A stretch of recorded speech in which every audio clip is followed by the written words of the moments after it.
Okay, so the Indian women's team just won the World Cup. And honestly, it feels like one of those moments where everything has finally lined up. But wait, I want to talk about something that a lot of people have been crediting for this win. The ICC chairman tweeted right after the win, congratulating the team and also talking about pay parity. Parity means equal pay for equal work. Now, Jay Shah talking about pay parity in his tweet isn't very convincing for me. So I went digging and found out that 3 years ago, BCCI did in fact equalize men and women's match fees. And granted, it was a big step forward. But here's what I want to talk about. It's not actually equal pay. And at the risk of sounding a little controversial, it shouldn't be just yet. At least not the way people assume. Now, before we start throwing around the word parity like it's a magic switch that changed Indian cricket overnight, we need to understand something very basic. Team sports like cricket generally have a few ways the players can make money. There's the match fees, performance bonuses, league income like the IPL or the WPL, and then there's the brand endorsements, which can be more money than everything else combined. Sometimes it's difficult to remind myself why I left advertising. This is very different from individual sports like chess or tennis, where there's no salary at all.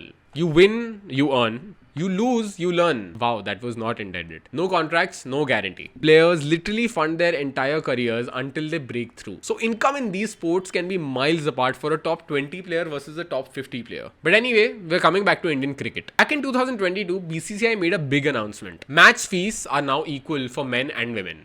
A test pays the same, ODI same, and the T20 the same. And that's genuinely great. But match fees itself is just one slice of the pie. And depending on which side you play for, it could be a pretty big pie.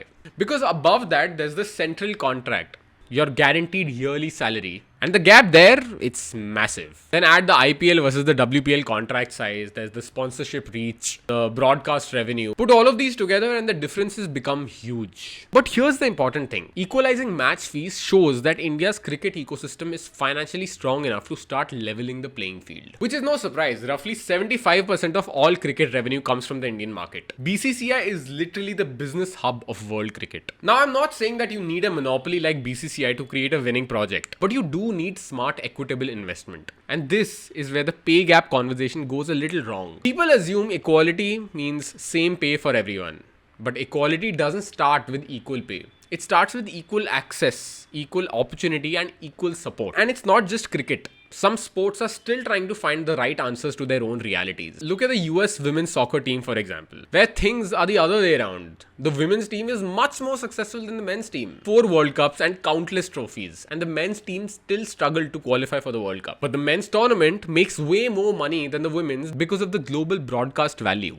That makes no sense to me. So how do they deal with this? Just like cricket, they also equalized game fees. And on top of that, the prize money that comes from FIFA for any of the tournaments that either of the teams play gets shared equally. Now, why that's great is because the strong commercial appeal of men's tournaments helps balance out the cultural disadvantage that the women's team faces. Because they are the more successful, but unfortunately the less appealing side. Now, it's strange, but it's weirdly fair.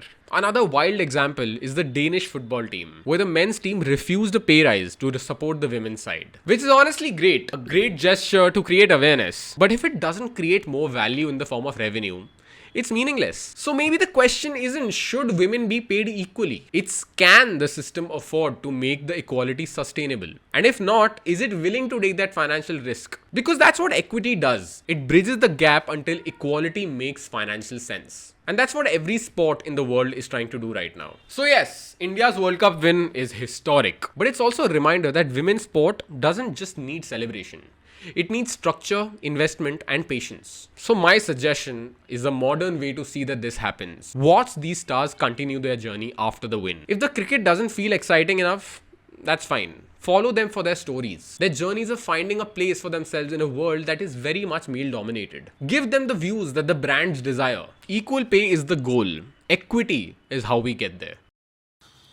Okay, so thanks for staying till the end. That was my first video. If you enjoyed that and are someone who generally has a curiosity for sports and culture, there's a lot more where that came from. So subscribe to the channel and I'll see you soon.